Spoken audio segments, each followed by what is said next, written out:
Hello बच्चों, let's read the question. The question says three charges minus q1 plus q2 and minus q3 are placed as shown in the figure. The x component of the force on minus q1 is proportional to. ठीक है बच्चों, सो हमें बताना है कि ये किसके proportional है.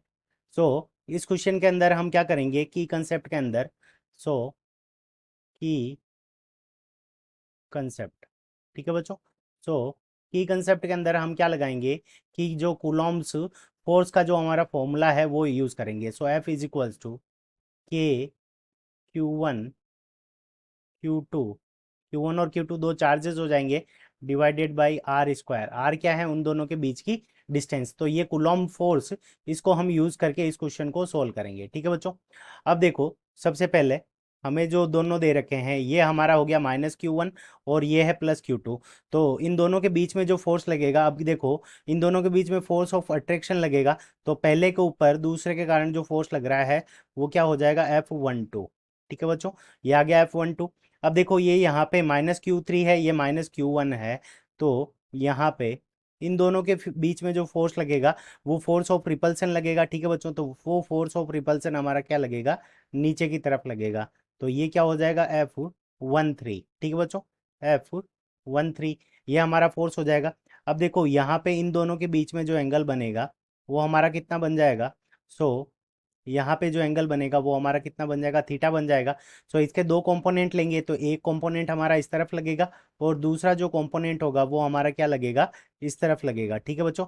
तो ये वाला कंपोनेंट हो जाएगा हमारा F13 कोस थीटा, और ये वाला जो कंपोनेंट होगा वो हमारा क्या हो जाएगा, F13 साइन थीटा. ठीक है बच्चों, F13 साइन थीटा, ये दोनों कंपोनेंट आ गए. अब हमें क्या निकालना है कि x डायरेक्शन के अंदर जो फोर्स निकालना है. सो F13, तो F13 इज इक्वल्स टू, अब F13 की वैल्यू क्या हो जाएगी, के Q1 Q3 डिवाइडेड बाई, दोनों के बीच की डिस्टेंस हमें कितनी गिवन है, तो ए स्क्वायर. अब component in x direction, so component component in x direction. ठीक है बच्चों, सो हम क्या करेंगे, x डायरेक्शन के अंदर इसका कंपोनेंट देखेंगे. तो x डायरेक्शन के इसका अंदर जो इसका कंपोनेंट होगा वो क्या हो जाएगा, F13 साइन थीटा.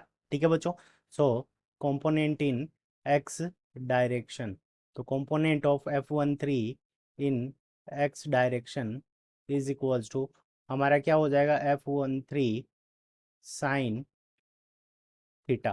ठीक है बच्चों, ये हो जाएगा हमारा इक्वेशन नंबर फर्स्ट. अब देखो F12 ये हमारा किस डायरेक्शन के अंदर लग रहा है, तो वो x डायरेक्शन के अंदर ही लग रहा है. तो F12 is equals to, F12 is equals to हमारा क्या हो जाएगा, के Q1 Q2 डिवाइडेड बाय, इन दोनों के बीच की जो हमें डिस्टेंस गिवन है वो कितनी है, b है.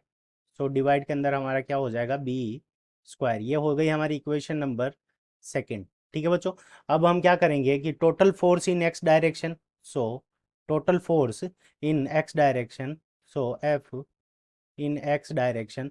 तो एक्स डायरेक्शन के अंदर दोनों एक ही डायरेक्शन के अंदर लग रहे हैं तो दोनों एड हो जाएंगे. F12 plus F13 sign theta. ठीक है बच्चों, तो अब देखो यहाँ पे KQ1 ये दोनों के अंदर कॉमन है तो ये हम कॉमन ले लेंगे. सो KQ1 ये कॉमन आ गया. तो F12 के अंदर क्या बचेगा, Q2 divided by B square plus, यहाँ पे क्या बच जाएगा, Q3 divided by A square. Q3 divided by A square sine theta. ठीक है बच्चों, अब देखो हमें क्या पूछा है कि प्रोपोर्शनल पूछा है. तो प्रोपोर्शनल के अंदर ये वाली जो वैल्यू है ये हमारी कांस्टेंट हो जाएगी Q1, और K की वैल्यू ये कांस्टेंट है क्योंकि K इज इक्वल्स टू क्या होता है, 1/4 पाई एप्सिलॉन नॉट, और Q1 क्या है, कोई चार्ज है.